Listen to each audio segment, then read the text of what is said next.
untuk kita semua. Kembali lagi bersama saya Patricius Dake. Jadi di video kali ini saya akan membahas tentang kerangka literasi digital Indonesia yang terbagi menjadi 3, yaitu proteksi, pemberdayaan, dan hak-hak. Tapi di video kali ini saya hanya membahas tentang satu poin saja, yaitu proteksi. Apa itu proteksi? Pertama, proteksi atau safeguard, yaitu perlunya kesadaran dan keselamatan dan kenyamanan pengguna internet seperti data keamanan pribadi, keamanan daring, serta privasi individu. Perlindungan data pribadi. Perlindungan data pribadi adalah keseluruhan upaya untuk melindungi data pribadi dalam rangkaian pemrosesan data pribadi guna menjamin hak konstitusional subjek data pribadi. Contoh data pribadi adalah nomor ponsel, nomor rekening, tanggal lahir, foto orang tua, alamat, dan riwayat kesehatan. Bagaimana melakukannya? Pertama, membuat sistem perlindungan atas database data pribadi. Kedua, tidak membocorkan data pribadi ke pihak lain. Ketiga, tidak mengekspos data pribadi ke ranah publik, baik online atau offline. Keempat, selalu memperbarui di komputer dan ponsel pintar.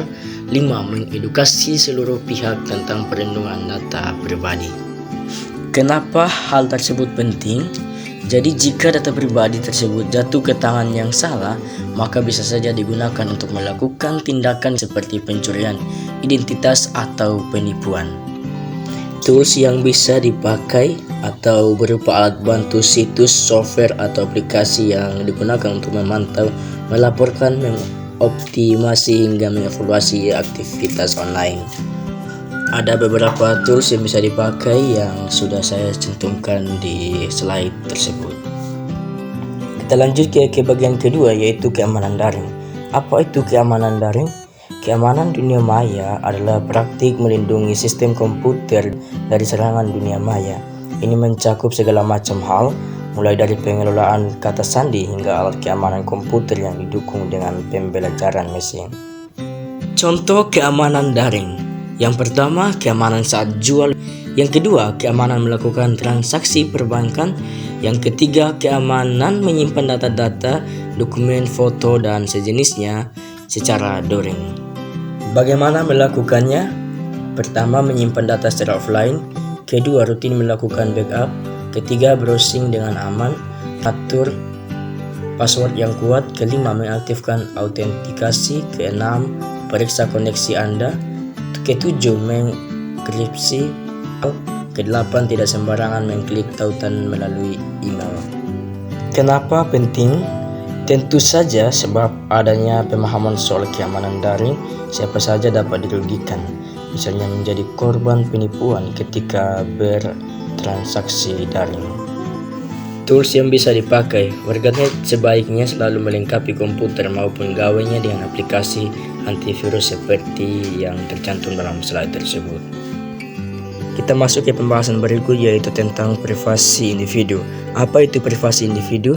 Hak individu untuk mengontrol, mengedit, mengatur, dan menghapus informasi tentang dirinya, termasuk memutuskan kapan, bagaimana, dan untuk apa informasi disampaikan ke pihak lain. Contoh privasi individu. Yang pertama, tidak mengekspos ideologi atau keyakinan. Yang kedua, menutup riwayat keluarga. Yang ketiga, menolak untuk mengekspos bagian tubuh tertentu. Yang keempat, merahasiakan rekam medis. Bagaimana melakukannya? Yang pertama, selalu gunakan HTTPS jika memungkinkan. Yang kedua, lebih baik tidak mengaktifkan location sharing.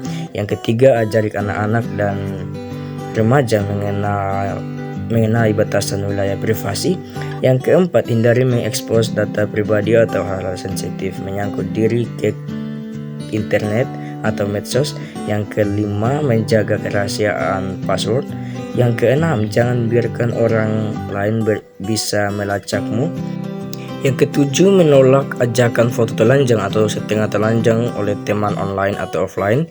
Yang kedelapan, tidak mudah percaya rayuan teman di media sosial, terutama jika sudah menyangkut hal-hal pribadi. Dan yang terakhir, gunakan email sementara untuk menghindari spam. Kenapa poin-poin yang di atas tadi penting?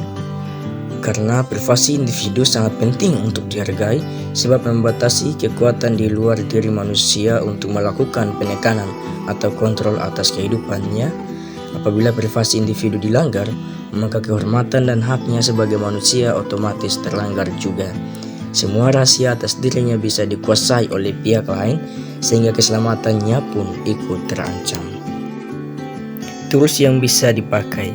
Orang tua atau guru dapat menggunakan sejumlah aplikasi untuk mengontrol akses internet ke anak-anak, seperti 3 aplikasi tersebut, yaitu Kakadu, Out Studio, dan juga NetNanny.